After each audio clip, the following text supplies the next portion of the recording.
Welcome to Impact. You guys excited today? All right, that's a little better. Okay. Because today's Palm Sunday is the day that Jesus victoriously marched into Jerusalem when victory came. But as you read that story in the Gospels, when Jesus marched into Jerusalem, you really see three different groups of people. And every group of people had a different set of expectations that they had on Jesus and what Jesus was supposed to be for them. First of all, there's the crowd of people who are shouting, "Blessed is the King who comes in the name of the Lord," and they're waving palm branches, and they were so excited with the victory that was walking in there. The problem is they saw Jesus as the guy, the king, that was supposed to come into Jerusalem and be the king that they wanted him to be, to wipe out Roman rule and create the world that they wanted to have, that they felt they did not have at that moment. And then there was the Pharisees. The Pharisees saw Jesus as a threat to their control, a threat to their authority. And they kind of kept Jesus at bay. And then there's the people in the city. We often don't think about them or acknowledge them in the storyline. But the majority of the people were still down in the city doing normal life, doing their jobs, just going through their day-to-day. And the struggle is they were completely naive to the reality that Jesus had come. They were completely obliterated from the reality that the King has arrived. Victory was here.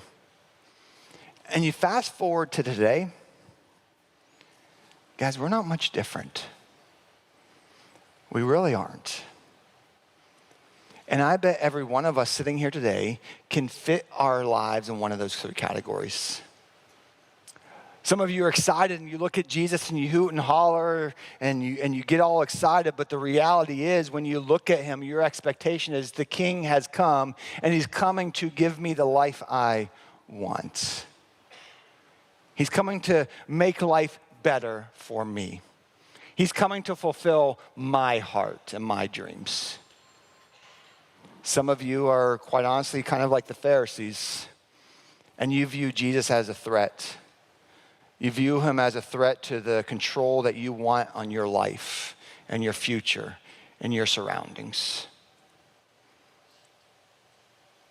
And some of us are exactly like the people in that crowd, down in the city. You're just so focused on doing life. You're so focused on trying to get your week accomplished. You've become so naive to the spiritual reality that's all around you. You become so naive to the spiritual influences that are existing in your life. And here's the struggle. Just like those three sets of people on that day, we all sit in one of these different categories, and we have these expectations for who Jesus is to be for us. And we're struggling in our journey and experiencing victory because our expectations always clash with the heart of God. The triumphal entry was the reality of Jesus marching in and breaking down all the walls of expectations to the reality of who he truly was and who he is to us. And this is a day for us to break down our walls of the expectations of what we want Jesus to be or who we expect him to be for us and start to chase him for who he truly is. Because when Jesus marched into that city, riding on that donkey, he was a king riding into victory with the intention not to meet your expectations or my expectations, not to create the life that I want or to fulfill my heart. He walked into that city to free us and to call us. He walked into that city to free us from the bondage that we have developed our lives to be in.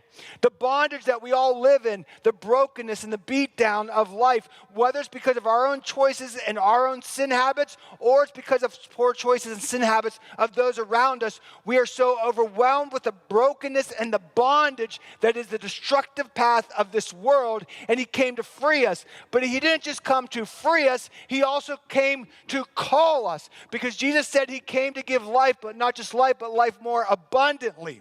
And so when he marched victoriously into that city, his intention intention was, I'm not here to meet your expectations. I'm here to free you from the brokenness you created in your life and to call you to life in me. That's why I came. But we have this clash of expectations. We struggle at seeing the victory Jesus has because we're so focused on what we want him to be to us that we miss who he truly is. He is the King. He is the truth. He is the way. He is the life. And whatever expectation you're clinging to in this moment, we come this moment to experience him and the life that he gives. And when he called us to follow him. He called us to follow him. He marched in as a king to say, I am looking for those who will follow me. Follow my lead in their life. Follow my example of how to experience abundant life. And the 3.5 years of ministry that led up to this moment in time, this man, Jesus, lived a life that was full of example after example of how we need to conduct our lives, how we need to develop our lives to experience a life that he is, how we truly experience life in him and freedom and victory. What this ultimately is, this is a choice towards Jesus, not a choice towards Jesus. You come to me and make my life better. This is a choice towards him and his life, not just in belief, but in lifestyle.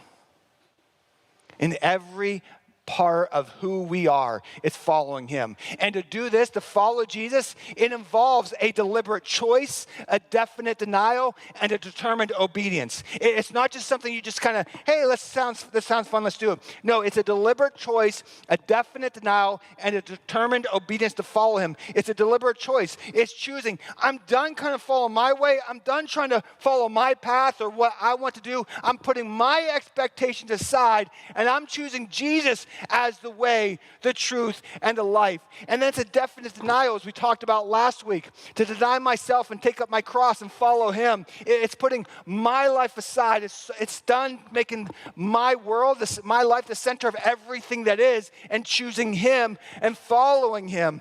And then it's a determined obedience that I'm not going to allow the influences that exist all around me to cause me to drift away, but I'm choosing to follow him. I'm choosing to follow him as the truth.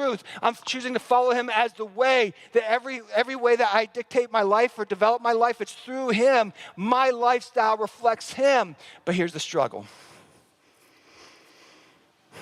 We have a blurred view of victory. Because going back to our expectations of who we want Jesus to be for us, or what we feel he is to us. And we're living lives, and our view of his hope and his victory is so blurred. And victory gets blurred because we fail to be deliberate with this decision. And because we fail to be deliberate and definite and determined, we just drift into darkness. See, when we're not deliberate, drift is always the natural occurrence. And my fear is too many of us, our lives are completely overwhelmed by darkness because we've allowed ourselves just to drift and go with the current of the world. And we're just dwelling in darkness. We're dwelling in brokenness. We're dwelling in hardship. Drift just happens naturally when you're not deliberate. Don't believe me? Go take a boat out on the water.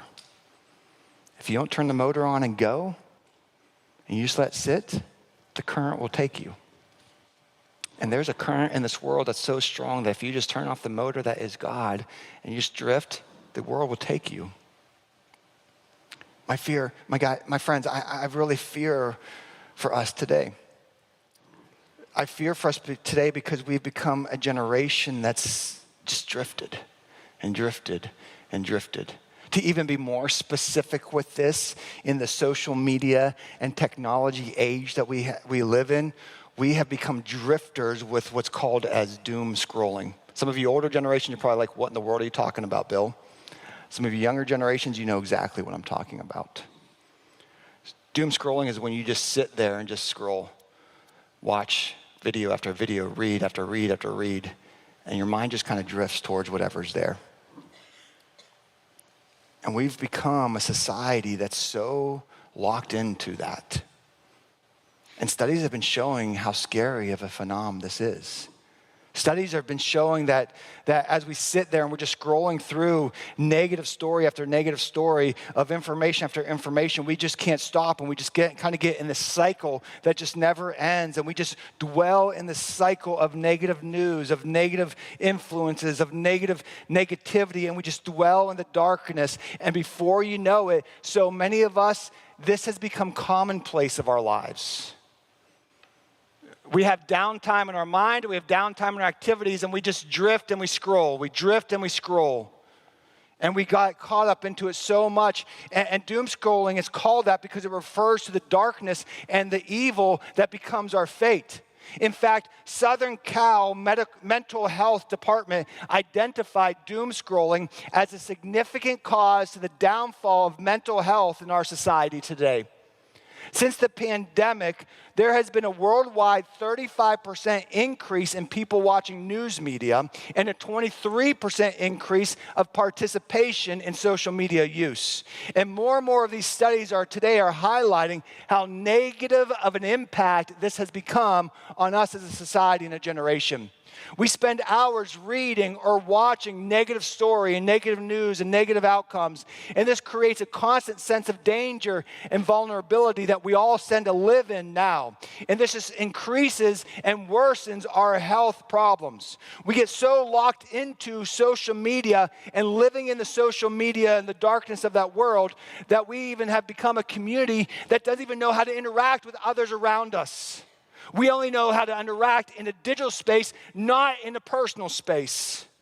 And because of this, studies have shown that there's a significant increase with mental struggles, from depression, a major depression disorder, to generalized anxiety disorder, to obsessive compulsive disorder, to post-traumatic stress, to panic within people, and even a significant increase with people having manic thoughts.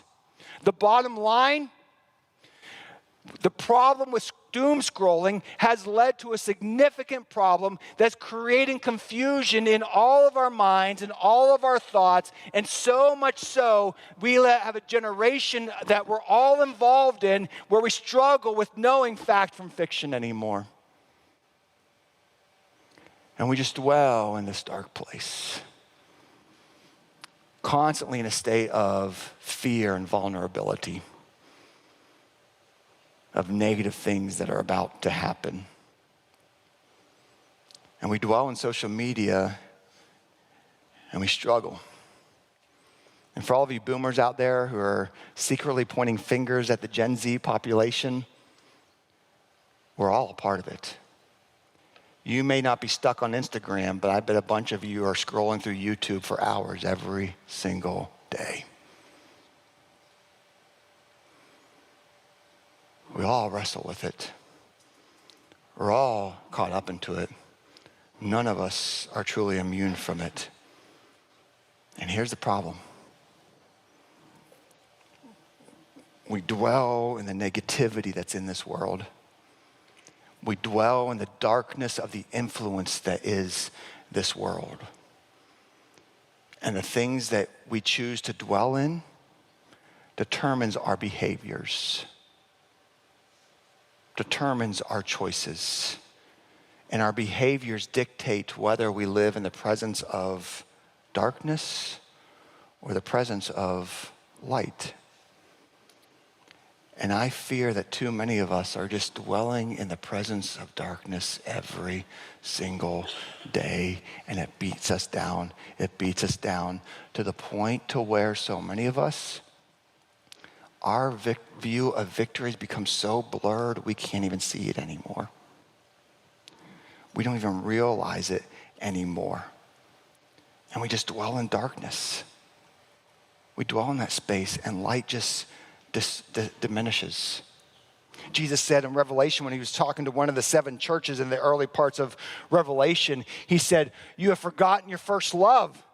You've kind of walked astray. And because of that, I'm removing my lamp stand. In other words, he's saying, listen, light is because of me. I am the provider of light. I am the source of light. And if you just drift away from me, I won't be there anymore. And you will just dwell in darkness. And that's a scary place to be. That's a scary place to be. And friends, we deliberately choose this path. We deliberately choose light or we drift into darkness. And the lack of a deliberate choice and drifting is a choice. It's a choice. It's like if I'm sitting at home and my light bulb begins to flicker and I realize it's about to go out. I have a choice in that moment. I can just sit there and do nothing and be lazy. Or I can get up and change the light bulb. And if I choose not to get up and make the deliberate choice to change the light bulb, eventually that light bulb is going to burn out. And I'll find myself in the space of darkness. And some of us, our light bulbs are flickering. And it's a tension, it's a wake-up call. We can't be drifting. We can't be drifting. We've got to make the deliberate choice. The victory has come. The King has come. And he's marching into the city. He's marching into this broken world in victory to free us and to call us towards life in him. And we have the opportunity to either drift away or make the deliberate choice towards him. Because he is victory. But the struggle is we've been spending so much time dwelling in darkness, all we see is all the brokenness. We're so fearful that our world's about to crumble and fall. And you know what? It is because the Bible told us so over 2,000 years ago. I don't need the news to tell me that. Jesus told me that. But despite all the brokenness and the negativity around me, there's victory marching through. And my job, my focus, my goal is every day not to drift into the darkness and be broken by the world, but to make the deliberate choice to the reality that my King is walking through. Hope has come. Hope is here, and hope will win. So, friends, this is about making the deliberate choice. I can't dwell and just doom scroll my life away because it's destroying me. I need to make the deliberate choice towards him. And can I just be honest, if you have enough time to spend hours scrolling through social media or watching YouTube videos, don't give me any excuses. You have time to be with him. It's about replacing all the doom scrolling with him and his presence and his light. It's choosing to follow him. It's a definite denial that I'm not going to sit in this darkness or in what my heart wants it to be. I am determined to be obedient to him and to follow him because he is light and his light destroys darkness. In John 1:5, as it talks about Jesus as the word and light, it starts by saying this: the light shines in the darkness and the darkness has not overcome it. Do you see that? The light shines through the darkness. It pierces through the darkness, and the darkness has not overcome it. That word overcome is a great word because in the Greek, it actually can be translated as understood. And there's a powerful meaning here. Light is so powerful. Light is so amazing. Life is so strong that darkness can't even comprehend it. And the reason it can't overcome it, because it can't even get it. And so, guys, darkness is defeated because light is so powerful and so amazing. And his name is Jesus. And he's come into this world as the victor and to give us life through him. So stop dwelling in darkness and live in the light and make the deliberate choice towards him. Choose light. Choose his word. Jesus, who was going through the wilderness and having all the temptations with the devil that we've been talking about leading up to this point. The devil came in his lowest point, his broken point physically, and tempted 1, 2, 3 times. And did you catch it? Every single time, Jesus had a choice. He could drift into the influence and the enticing of the devil, which is so easy. Or he could make the deliberate choice, listen, I am not going to dwell in your enticements. I'm going to dwell in light and the presence of my Father. That is the word. That's what he did every time. And because of that, Matthew 4:11, then the devil left him and the angels came and attended him. Do you see that? Light pierced through the darkness, and the darkness fled. The angels, who are the presence of God, came and brought his light. And as we've mentioned over and over again throughout the series, the devil is the prince of this world, the father of lies, who masquerades as an angel of light. And because of this, he better believe he has a strong influence in this world all around us. He's enticing our feelings, our thoughts, and our behaviors that seem good on the front end. And his goal is to cause us just to simply drift, to stop being deliberate towards the presence of God and just drift with the enticement of that feels good, that seems right, and drift into darkness where he consumes us and controls us and then ultimately destroys us. And the more we dwell in the things of this dark world, the more it consumes us and destroys us. But Jesus said he is the way, the truth, and the life. And we learn in John 1 that Jesus, as the way, the truth, and life, that he is the Word, and the Word is light. And when tempted by the devil, Jesus always chose light. He chose the Word. You see, my friends, we find light for our path and light in our lives when we make daily presence in his word a priority. We make that deliberate choice. I can't drift today. I can't just waste my day away doom scrolling because it will destroy me mentally and destroy my heart. And so I have to stop dwelling in those spaces and dwell in his presence. Psalms 119 says, your word is a lamp for my feet and a light unto my path. His light, his word is what guides us. And when you make your life all around Jesus as the way, Lord, I don't know how to deal with this day. Guide me. I don't know how to deal with this conflict or this relationship. Father, give me wisdom how to walk through this. I can't explain what I'm feeling right now. I don't know what this means. God, help me understand it and guide me towards your heart. And when we make this our daily focus and ambition and deliberate choice, he walks us into life. He walks us into victory. And that's what Palm Sunday is all about. Palm Sunday is all about, here comes the King, the light of the world, the Word in the flesh, who is the victory. And everybody has your different expectations of who Jesus is to you or what you want Jesus to be to you based upon what you want your world to become. But Jesus says, I came to bring my kingdom to you, to free you from your bondage and call you to life in me. Victory is marching through. And the story of Palm Sunday begins like this in Luke 19, verse 37. When he came near to the place where the road goes down the Mount of Olives, the whole crowd of disciples began joyfully to praise God in a loud voice for all the miracles they had seen. Blessed is the King who comes in the name of the Lord. Peace in heaven and glory in the highest. And some of the Pharisees in the crowd said to Jesus, Teacher, rebuke your disciples. I tell you, Jesus replied, if they keep quiet, the stones will cry out.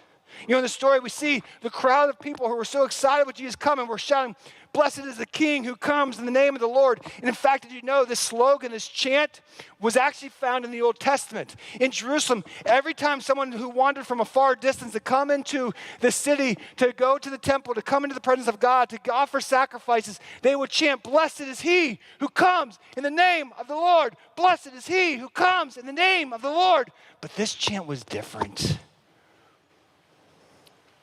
Blessed is the King who comes. They acknowledge there is something different this day. They acknowledge the King came. They waved their branches in celebration. And the Pharisees cried out, "Teacher, rebuke them," because they were getting threatened. This chant, they're calling you the King. They're calling you the Messiah. This is crazy talk. Silence them. And Jesus said, even if the rocks cry out, even if they keep quiet, the rocks will cry out. You know what Jesus is saying there? You can't stop this. I am the King, I am victory, and I am marching through. So you have a choice. You have a choice on this day. You can either jump on board and walk with me and experience my victory, or you can be on the outside going and looking in. Because the Bible says in Peter's letter, one day every knee will bow and every tongue will confess that Jesus Christ is Lord. My friends, you nor anybody in this world can stop the train coming through. The King has come.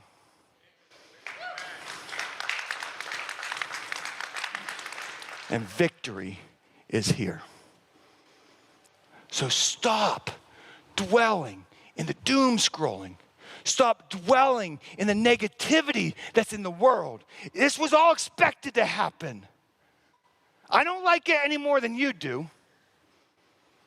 But my victory never has and never will be in this world.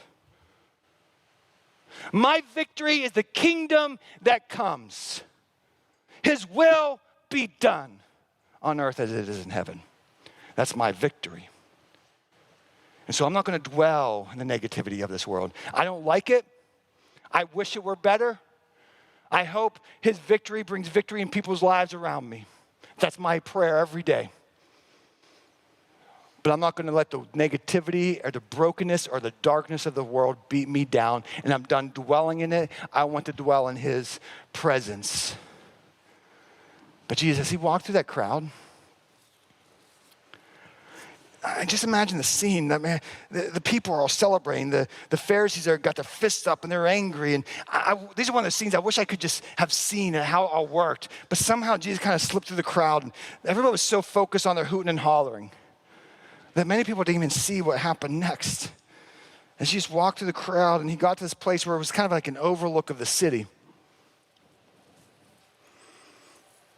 And he just broke down. Because in that moment, he saw the majority of the population, the people, who just drifted. They had no idea the King came. They had no idea victory was here. Luke 19, verses 41 through 42, it says, as Jesus approached Jerusalem and saw the city, he wept over it and said, if you, even you, had only known on this day what would bring you peace, but now it's hidden from your eyes. In one sense, he was prophesying destruction that was to come for Jerusalem. The next thing, he was highlighting the reality that he was peace and he was there. And in this verse, we kind of missed the magnitude of the moment. Jesus didn't have just a tear roll down his cheek. But the verbs used here highlight and suggest that Jesus was almost ugly crying. Have you ever been in that space where your heart was just so broken with the moment that you just ugly cried? You just couldn't control it. You were just sobbing so intensely. This was Jesus in this moment. Because what breaks his heart is when people drift and completely miss him. Because more desperately than anything, he wants you to find life in him. And friends, he is victory. And life in Jesus is where we find and experience his light and his victory. It's where we find hope. Hope that's beyond this world. Paul wrote in Ephesians 5, for you were once darkness, but now you are light in the world. Live as children of light. Do you see that? Paul's saying, listen, you once dwelled in darkness. You once were doom scrolling your days away. You once never made it a priority to be in his presence. But now you have light. You have victory. You have hope. Don't allow your hope and your victory get blurred by all the negativity in the world that's around you.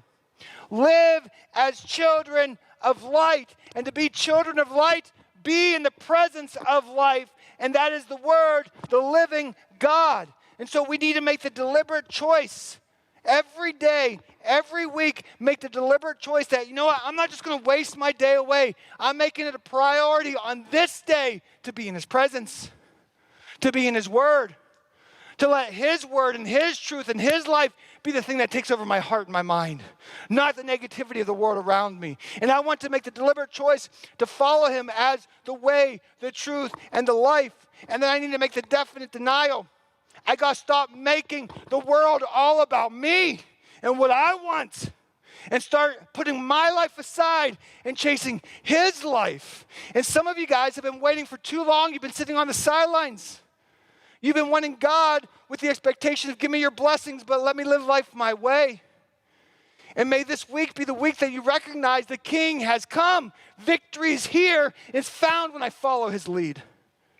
And it's time for some of you guys to take the step and be baptized, to find who you are completely in him, to find your identity through him and his death, his burial, and his resurrection. It's time to take that step. And from there, we need to make the determined obedience that I may not always get it. I may not always understand it. I may not always feel like it. But I want to follow him as the truth and the way that gives life. Because guess what? I've been trying it my way. It doesn't really work. I can put on a good front and make nice Facebook posts about how amazing life is, but real truth is I'm just put on the front. And it's still empty here. I need him. I need his life, not mine. You know what else we need? We need each other. We can't do this on our own. We need each other. We need this community. That's why it's so crucial that we make it a commitment that we're here every week, because we need each other. We need to chase Jesus together. That's why it's so crucial that we make the commitment to be in a growth group, because we need each other. I can't do this on my own. I need someone to slap me around sometimes. My wife does a great job, but sometimes she needs help. We need each other. We need community. When you came in, you got a little postcard. Hopefully you got a postcard. We want to kick off the week after Easter at really celebrating community and moving forward as one.